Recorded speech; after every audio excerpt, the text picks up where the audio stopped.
Today we're going to talk about my personal e-bike. I've not done a review yet on this bike. I've been riding it for probably 9 months, but I wanted to wait till I got a month or two I wanted to get Downeyville and Tahoe and a bunch of runs that in places that I like to ride that maybe some of them don't exist on a map, and so I wanted to get that riding in before I told you what I really think of this bike. Now, this review might be a little long, but I'm going to do my best to keep it reasonable here, because I'm going to talk how it came, and I rode it for a few months that way, and then what I've done to it and what I think of how it rides now.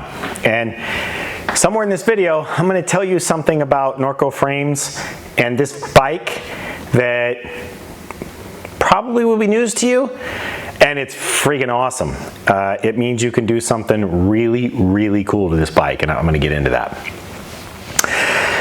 So, this bike came with a Fox 36E Grip 2 factory fork, 160 mil of travel, 44 millimeters rake, I guess, and then the rear was a factory Float X. I still have that stuff laying around here somewhere.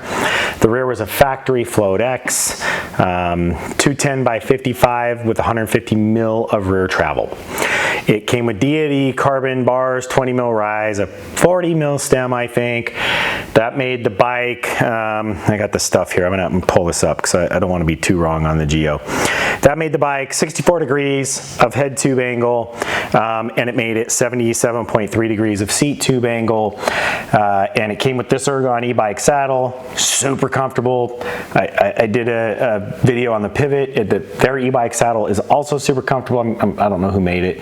Might be a WTB. The e-bike saddles are really comfortable. This fin in the back, I don't know what it is. They're really comfortable.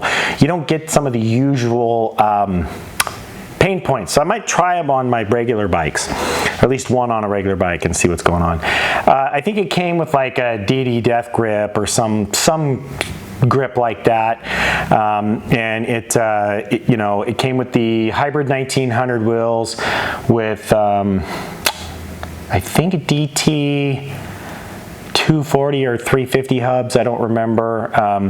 It does have a star ratchet in it. I did keep that down to 18. You don't want, on an e-bike, don't do a 54.2 star ratchet. It's gonna break, it's gonna fail. You're putting power against that small tooth instead of against bigger, stronger teeth, so just know that could become an issue. It had the factory Shimano Xt Cranks, I think 160 or 165, and then it had, it's a Shimano EP8 system, and it had a Maxxis dissector double down in the rear, and I don't like that tire at all. It doesn't brake very well. And then it had a Maxxis Assegai double down 2.5 29er in the front. I don't like that tire, so I definitely wasn't a big fan of the wheels, of the tires that it came with. The wheels were fine. I still actually have those aluminum wheels all set up and ready to go. I took them to Downeyville when I went, and I've got a Big Betty 2.4 in the rear, super gravity, and a Big Betty, or a Magic Mary 2.4 in the front, super gravity. That's, besides the tires I have on now, that's my other favorite tire set. So I've got that ready to go, and I can just throw one or both wheels on if I had a problem or broke a wheel, or just didn't feel like putting a tire on because I shredded a tire. I could just do that real quick. And in Downeyville, tires can be sacrificial lamb, so it's always good to take something. So the bike rode really well in that setup. It was smooth. It was a great all mountain bike. It could handle steep stuff pretty well. I got rid of the tires pretty quick because I'm not a big fan of the Assegai because I don't like the way it rolls. I just don't think it's a great rolling tire, and people talk about it being high traction, and I don't find it to be a great traction tire overall. The dissector rolls. I mean, I actually don't mind the dissector as a front tire because I think it actually leans over better and has better characteristics than an Assegai, and so I don't mind it as a front tire on a trail bike. It actually works pretty good, but as a rear tire under braking, it's a skid fest. And on an e-bike, I mean, double down casing aside, that tire just isn't tough. And so I just didn't feel like taking the risk of having not a really tough tire on the back of the bike. So that's something I didn't like about it. You'd come into a corner fast, hit the brakes, and the back end would just sort of step out, and it just was the way it was. And that was with Code RSC 4-piston brakes, and they're not like, they don't lock up that easy. So I was always surprised by the behavior, and I realized it was just, the tire just doesn't do well under braking. And as I pointed out, the bike had Code RSCs, and then it had, for rear, it was a GX, shifter, GX cassette, GX chain, X01, rear derailleur mechanical. All that worked perfectly fine. You don't want X01 or on a, especially on an e-bike like this, because you already, I mean, I'm on my second cassette and chain. It's at about 650, 700 miles, and that old cassette just had grooves in it. So, you know, just in the middle, not the bottom or the top, in the middle. No, nothing I've ever worn out before in 2,000 miles. So that was kind of interesting and a pretty cool learning curve. So that tells you how the bike was built, kind of gives you some idea. I've heard things like, oh, the bike is long, it's hard to lift the front. I don't buy that. It lifts really well. I actually think the bike has really, really positive riding characteristics, especially when descending a rail and trail. And then downhill wise, the bike can take the steeps really, really well. I mean, it is an enduro bike, and I'm going to tell you why, and it's going to be funny when I get into that little thing I'm going to tell you later, because it doesn't take much to make a change. A little bit, the other thing, the bottom bracket height is really good on this bike for descending. It is a little low for pedaling, so whacking pedals is pretty normal. I'm going to burn through some pedals even with the shorter crank arms I've added. It's just, it just is what it is on this bike. It does have a little bit of a long wheelbase, nothing too crazy, 1258 millimeters. It's not wildly crazy, but it is a little long. So on really steep technical climbs, you need a little back brake dragging and you manage all that.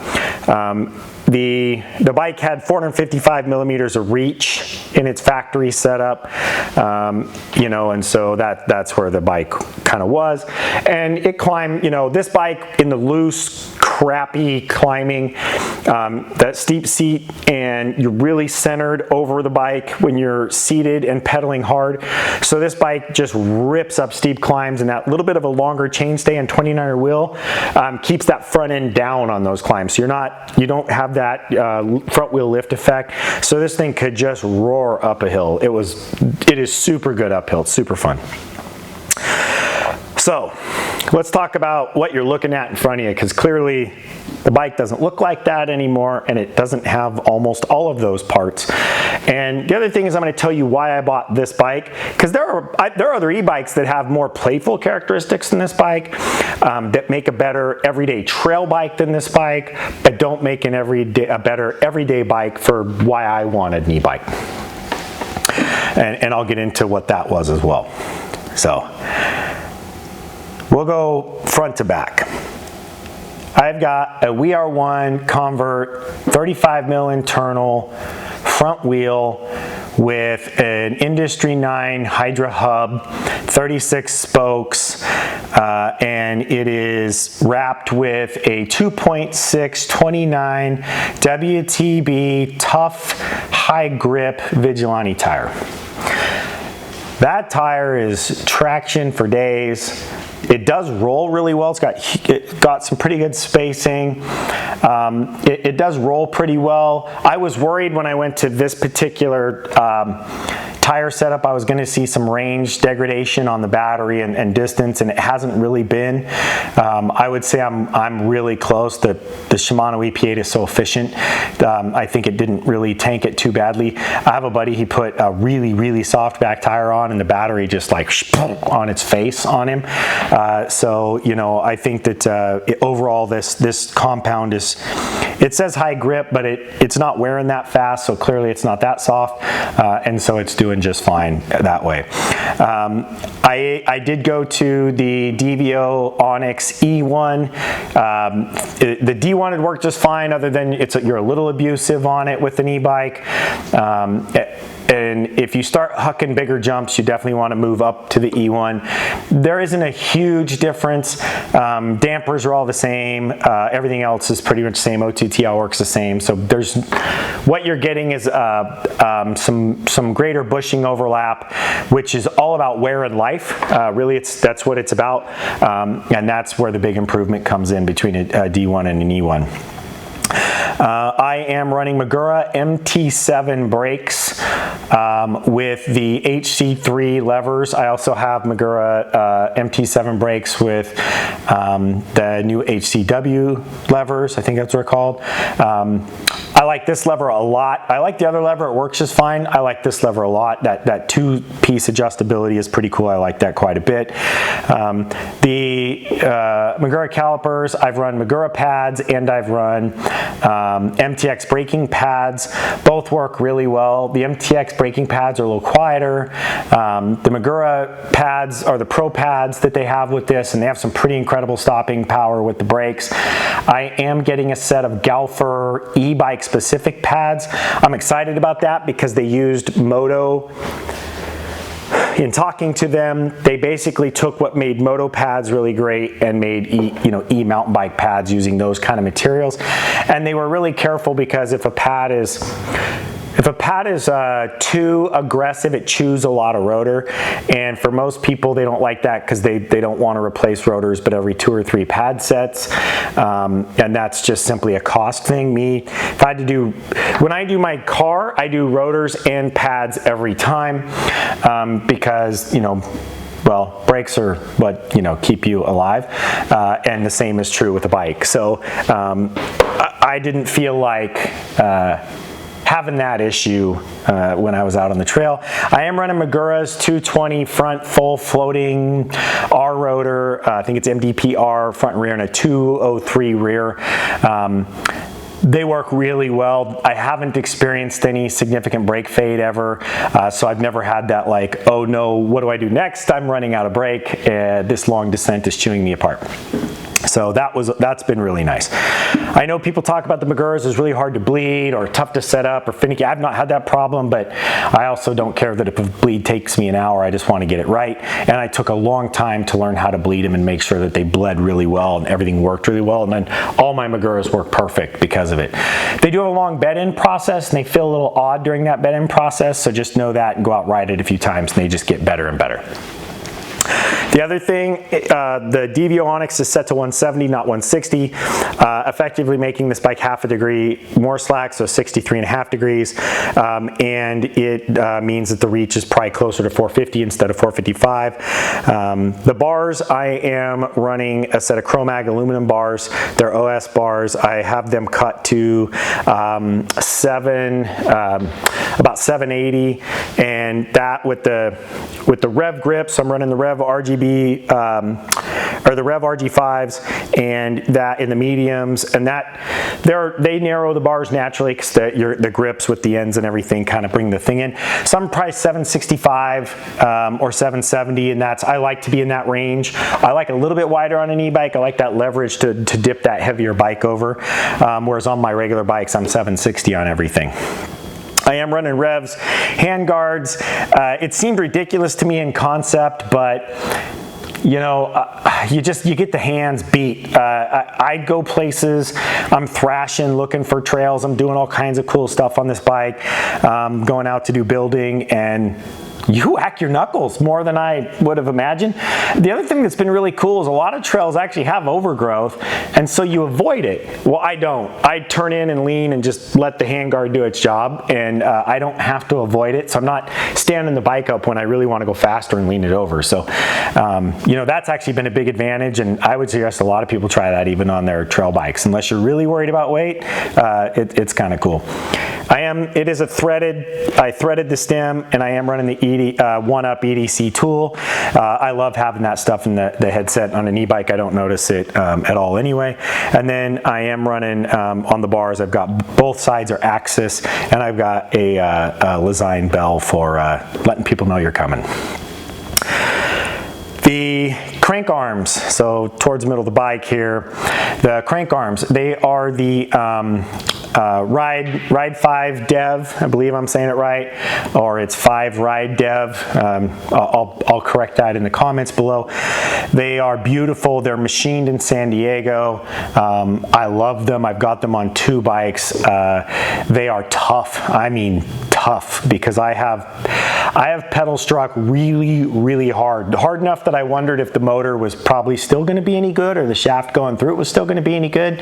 And they are just amazing. You know, you pair them with a set of I ride and ride concepts, and I mean, I've taken toe box pedal strikey things. I did a double strike in Downeyville, and nothing. Just a few scratches in the end of the crank arms, and they are just spectacularly tough. I love the dang things. Good rule of thumb when you install them, Shimano has something going on. I don't know what it is, but they have a hole in one side of the shaft that goes through on each end, and it's where you know, if you've ever put Shimano crank arms on, they've got a little hook that drops into the hole, and your spline runs along the hole. Flip it over and run the spline, the compression side on the opposite side of that hole, so that you're not squeezing the hole. They were having some cracking issue. That's all you have to do, and that just goes away, because then you're covering the hole with material, and I've never had an issue. As soon as I saw it, I did that out of the gates, and then later found out they had problems anyway. I am running the Fun Mamba pedals. They work great. They're really comfortable. I like them quite a bit. I like that little bit extra platform. I ride flats. I mean, I ride clips, but I ride concepts. I like that platform, and so that works really well. And I run a Reverb Axis dropper post.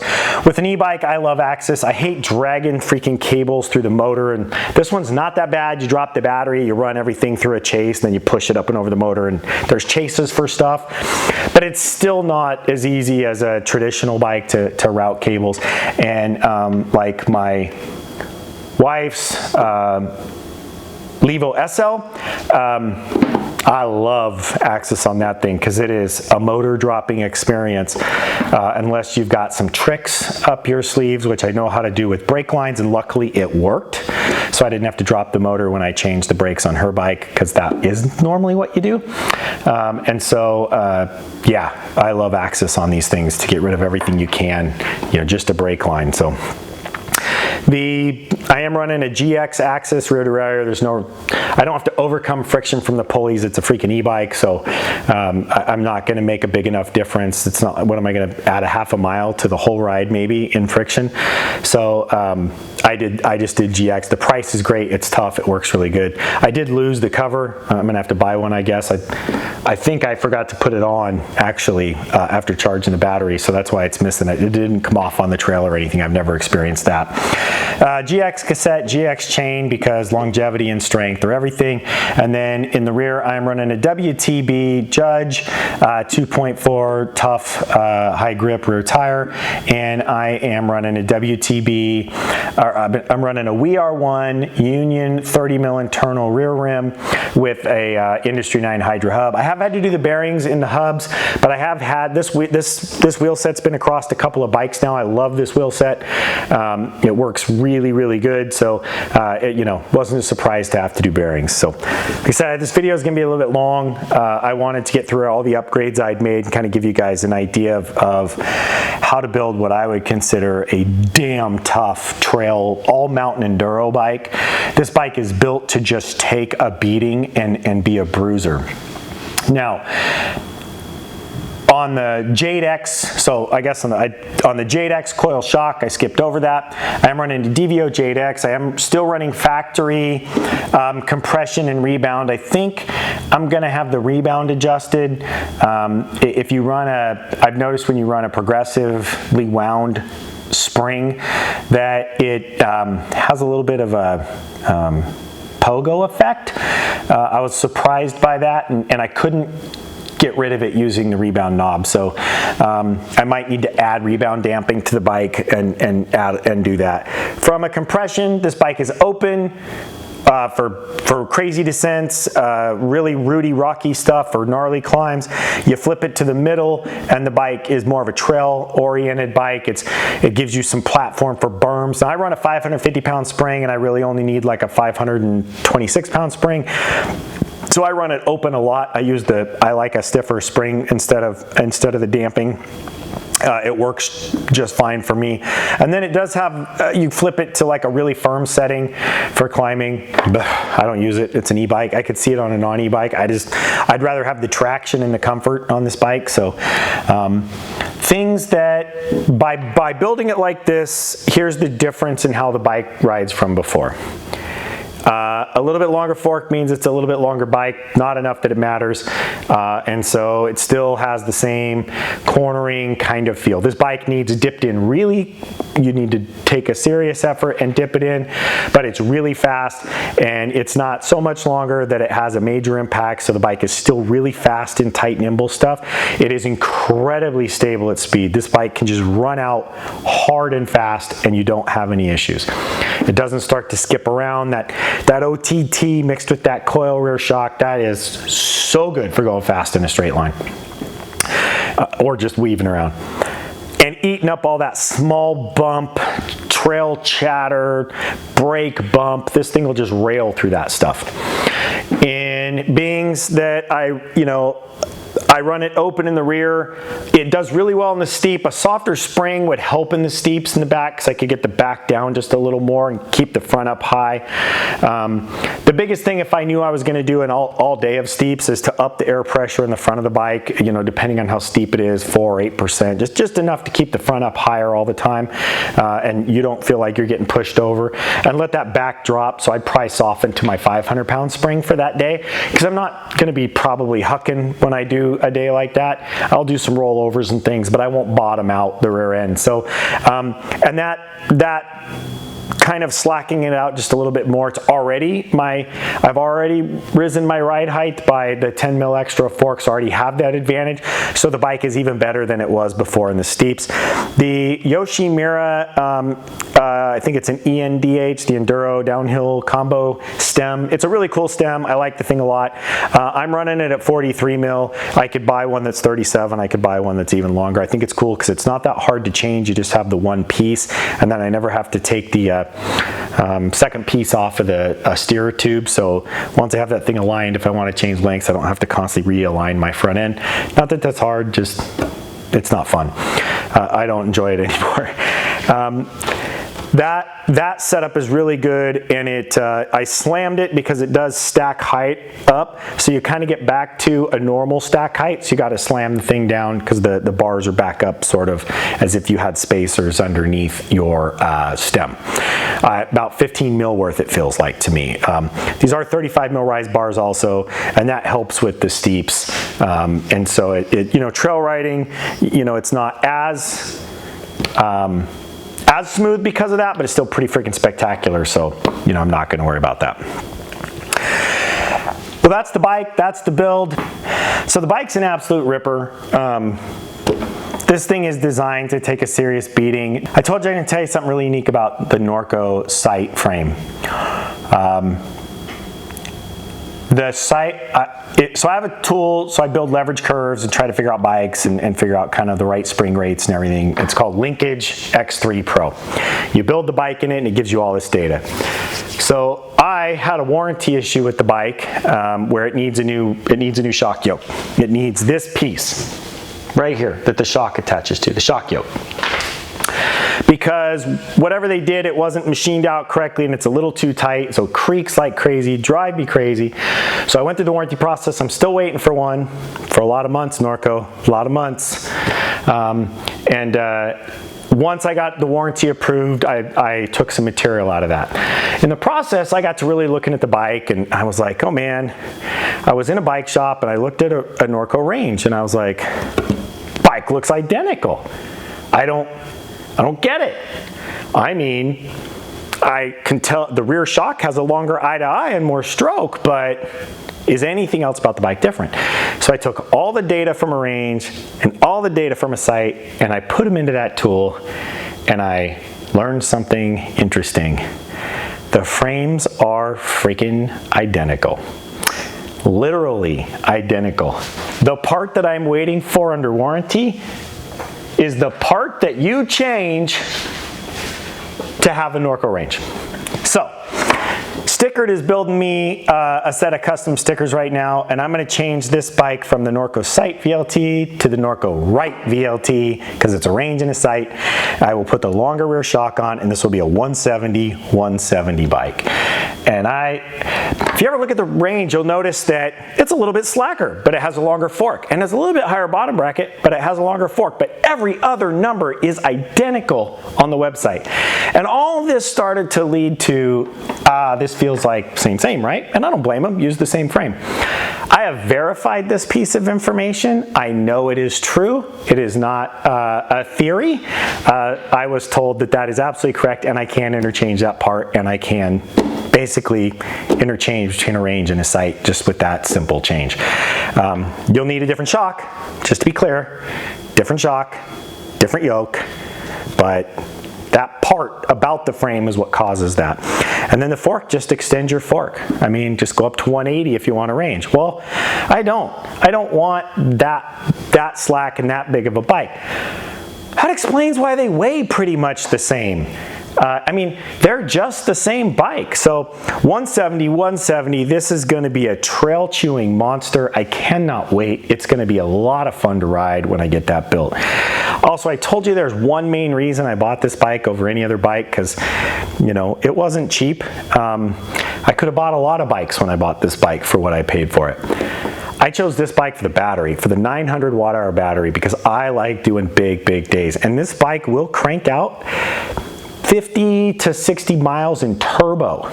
It'll go a long ways. So, you know, you manage that with trail and eco, and I'm going to make a run from Truckee to Nevada City, and I'm going to attempt it on a single battery, which means I'm going to do an eco ride. I know the route. If you want to go, let me know. If you want to do a battery stash along the way, let me know. Put it in the comments. Come with me. It's totally cool. You know, I'll take a lot of water, a lot of food, but I think this bike might do it, and I'm going to give it a rip. And it's all about range, efficiency, and battery.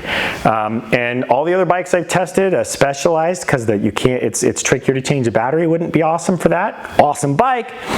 The Giant, I mean, I don't know how many batteries you'd need to take with you, but a few. You know, and a lot of bikes don't have the ability to have the Canyon with the bigger battery.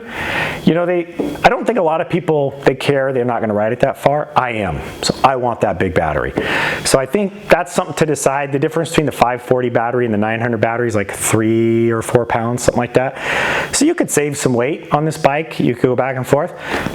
Saving 3 pounds on a 56-pound e-bike, just, I don't see why it matters. If you got below 50, maybe it'd be cool, but you know, the bike ride's so good, I'm just not going to worry about it. Well, there you go. I told you it's going to be a little bit of a long video. There's a lot of information that I covered. This bike is pretty rad. What would you do different? How would you have built this bike? Put it in the comments. Tell me what you think. You know, are there parts, you know, you would have tried on this thing? I'd like Wolf Tooth to make the stainless chain ring in a 34 tooth for these things, so they last longer. I'm trying to find parts that last a really long time, because I'm going to tell you, if you haven't bought an e-bike and you're thinking about it, get your wallet out for maintenance and be prepared for that piece of owning an e-bike. My wife's Levo SL, none of that's true, by the way. It barely, I mean, it wears parts like a normal mountain bike. It's amazing that way.